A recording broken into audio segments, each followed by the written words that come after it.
Head coach of the Bengals was asked after this game whether he used any type of motivation to get the Bengals up for this one.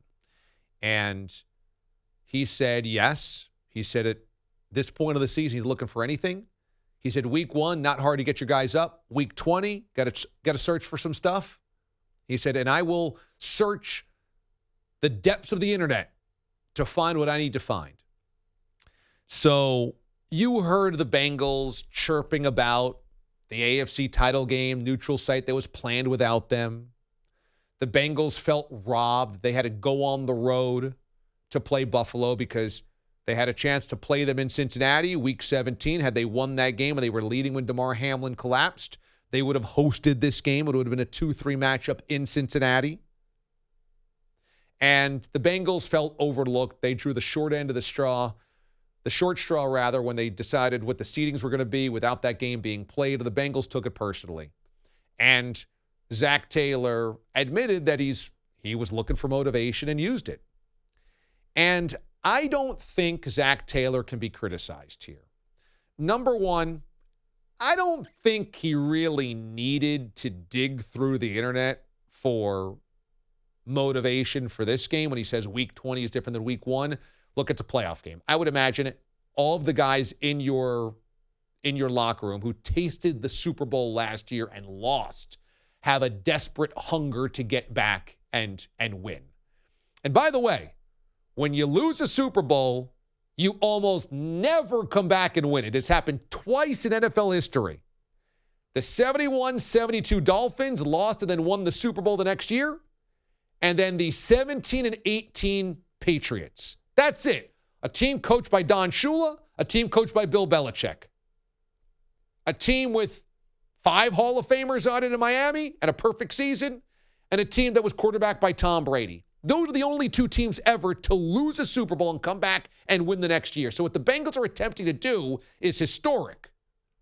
I don't think you need motivation to go to Buffalo. I don't think you need to jazz up your guys because it's the Bills. You were robbed of this opportunity. I'm sure they wanted to prove themselves to the Bills 2 weeks ago, 3 weeks ago. You got every reason to be motivated. But Zac Taylor might not need motivation for Joe Burrow, Jamar Chase, Trey Hendrickson, but maybe he needs it for an offensive line of young guys or cast-offs or backups that have to be thrust in there.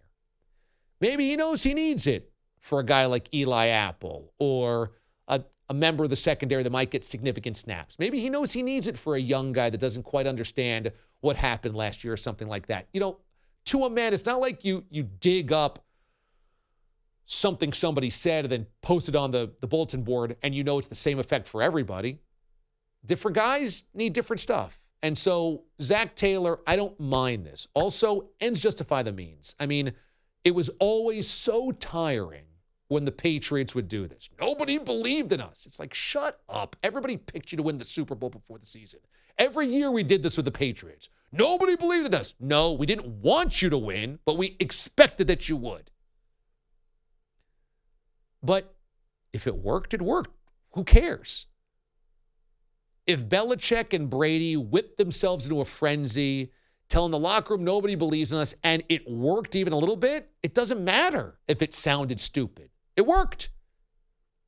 The only thing that matters is the banner, is the jewelry, is the ring, is the parade. That's it. Everything else is forgotten.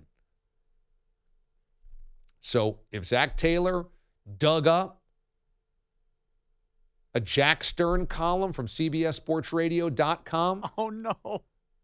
That said the Bengals won't be able to beat the Bills, so be it. You know what? Post it on the bulletin board. Go crazy, folks. That's retirement time if the Bengals have a hate video at the end of the year and Stern's included. Think about this. Brady used you in a hype video. The Chargers used me in a hype video. If Zac Taylor wants to use Jack in a hype video, so be it. Whatever works. You know, now that I know he's doing this, you want to see something staged. I'm very pro-Bengal. I might become very anti-Bengal publicly this week. Honestly, this week, scorch the Bengals, say they have no chance whatsoever, say the Chiefs are going to win by 21 points, and hope that it makes the Bengals hype video, and then you get the run out of it. It's a good Matters point. of fact. I'm going to find Zac Taylor's actual handle, tweet it right at him. You guys are about to get crushed by 4 touchdowns. You heard me wrong? Just kidding. Ostrich Eyes tweets, I'm trashing Jerry. Just leave already. He gives Arkansas a bad name. My least favorite guy from Arkansas ever. Bye. That deserves a trash can emoji. What's the list of bad Arkansas guys? Bobby Petrino's not from Arkansas, but when he was the Arkansas coach.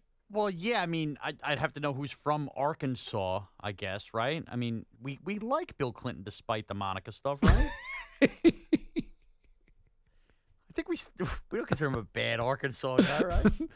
It'd be hard to find well, you know what? That's a good exercise. Dig up most famous people from Arkansas and let's see who's more hateable than Jerry Jones. Okay.